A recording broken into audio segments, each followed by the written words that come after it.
A kú déédé àsìkò yìí, kókó inú ìwé ìròyìn la mú wá fún yín láti inú àwọn ìwé ìròyìn ilẹ̀ Nàìjíríà. Orúkọ tèmi ni Ọmágbémisọ́lá Ọmọlọ́gọ̀mádẹ àìjẹran ẹdán. Àwọn olùgbé Pàsálí Extension ní agbègbè Kánsù Kùjé ìlú Àbújá ti ń ké sí Mínísítà ìlú Àbújá Nyesom Wike kí ó bá wọn dá sí àgbàrá òjò tí ó ti dá wàhálà àti ìpèníjà sí ilé wọn. Lára àwọn tí ìṣòro yìí kó bá tí wọ́n bá akọ̀ròyìn sọ̀rọ̀ ní ó ti lé ní ọdún 4 tí ìṣòro yìí ti ń dà wọ́n láàmú.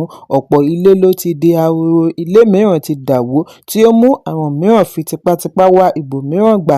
Ọ̀gbẹ́ni Godwin Emmanuel, olùgbé tí àgbàrá ti fẹ́ẹ̀ gbé ilé rẹ̀ tán, sọ fún akọ̀ròyìn wípé òun ti lọ wá ibì kan tọ́jú mọ̀lẹ́bí rẹ̀ sí, òun nìkan ló ń dágbé báyìí. Ó ní díẹ̀díẹ̀ ni àgbàrá yìí ń fẹ̀ sí i láti ọdúnmọ́dún. Ọ̀pọ̀ ìgbà ni àwọn ti dáwọ́ láti fi ra yẹ̀pẹ̀ látáráìtì ṣùgbọ́n tí ìṣòro yìí ń burú sí i, pàápàá jùlọ lásìkò òjò. Ọdún kẹta rèé tí àwọn ti kó ẹjọ́ yìí lọ bá àwọn aláṣẹ kánsù tí wọn kò gbé ìgbésẹ̀ kankan lé lórí.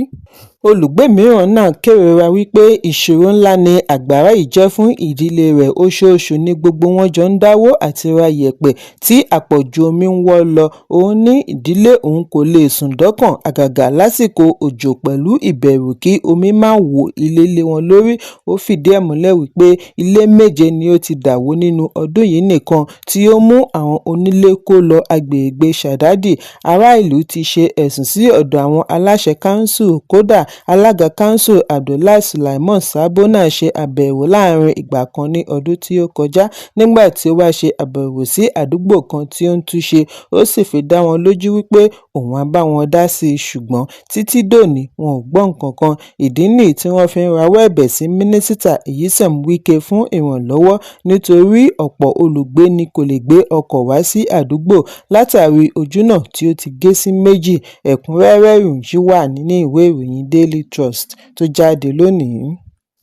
Àjọ alámòjútó ìrìnàjò Hajj NACO ti fi ẹ̀hónú wọn hàn lórí àìtètè máa san owó ìrìnàjò Hajj bí wọ́n ti ní èyí lè fa ìdádúró àti má rí ilé tí ó dára gbà ní agbègbè Mecca àti Medina. Alága àjọ NACO Ọ̀jọ̀gbọ́n Abdullahi Saleh Usman ni ó sọ èyí lánàá ní ìpínlẹ̀ Katsina nígbà tí ó darí ikọ̀ lọ ṣe àbẹ̀wò sí gómìnà Dikko Rada. Saleh Usman ní àbẹ̀wò rẹ̀ sí ọ̀dọ̀ gómìnà ní láti béèrè fún àtìlẹ́yìn rẹ̀ láti lè mú kí owó sísan yá ní kíákíá.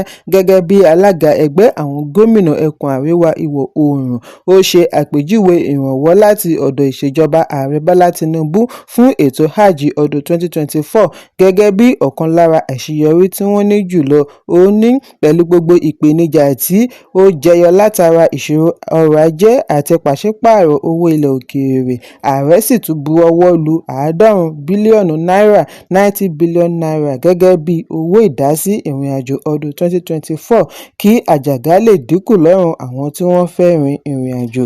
Bákan náà ni ó tún bu ọwọ́ lu bílíọ̀nù 24 náírà láti fi yanjú àjẹ́lẹ̀ gbèsè Hajj ọdún 2023 fún iléeṣẹ́ ọkọ̀ òfurufú.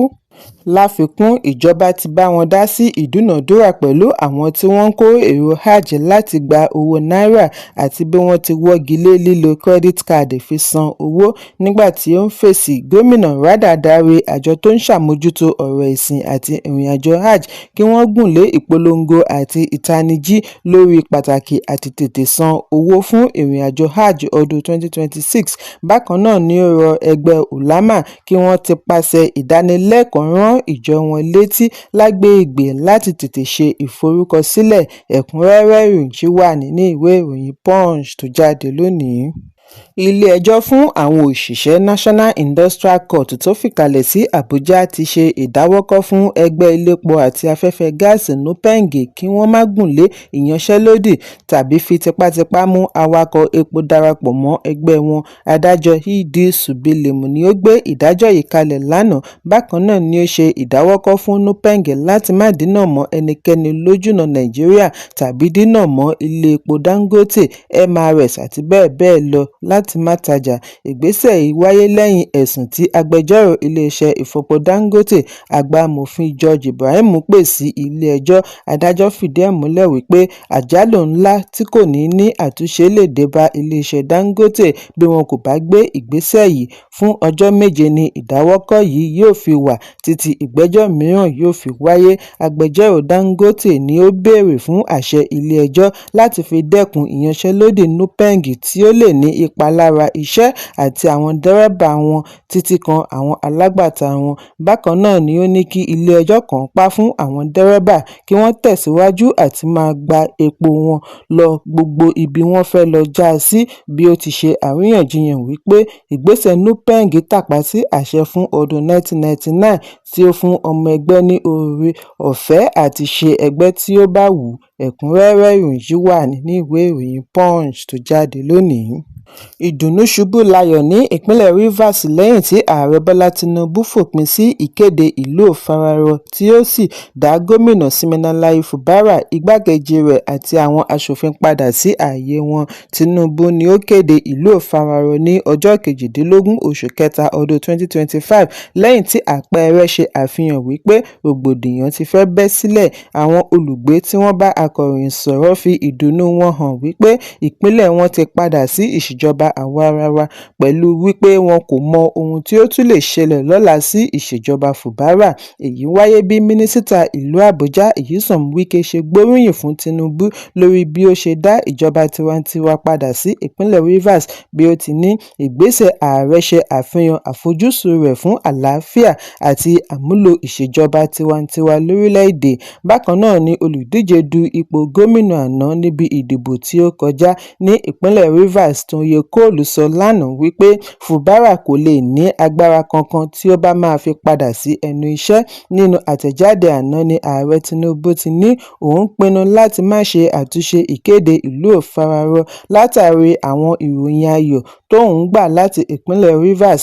Tinubu ní inú òun dùn láti dáwọ́ ìkéde ìlú òfararọ dúró nítorí ìwádìí jẹ́ kó di mímọ̀ wípé òye tuntun ti wọ ìpínlẹ̀. Gbogbo àwọn tí ọ̀rọ̀ kàn ni wọ́n ti ṣetán àti padà sẹ́nu ìṣèjọba àwaarawa. Ààrẹ ṣàlàyé wípé èyí jẹ́ ìdùnnú àti àṣeyọrí tí ó fìtàn balẹ̀. Ìdí nìyí tí òun kò ṣe rí ìdí láti tẹ̀síwájú nínú ìkéde ìlú òfararọ. Tinubu wá rán gbogbo ẹ̀ka ìjọba létí kí wọ́n fi ọwọ́ sowọ́pọ̀ fún ìdàgbàsókè gbogbo ìpínlẹ̀ 36 tí ó wà ní orílẹ̀-èdè. Èyí ń wáyé bí ogunlọ́gọ̀ obìnrin, ọ̀dọ́ àti ọkùnrin ní ìpínlẹ̀ Rivers ṣe ya sí ẹnu àbáwọlé sí ilé ìjọba ìlú Port Harcourt láti dúró de ìpadàbọ̀ gómìnà Siminalayi Fubara.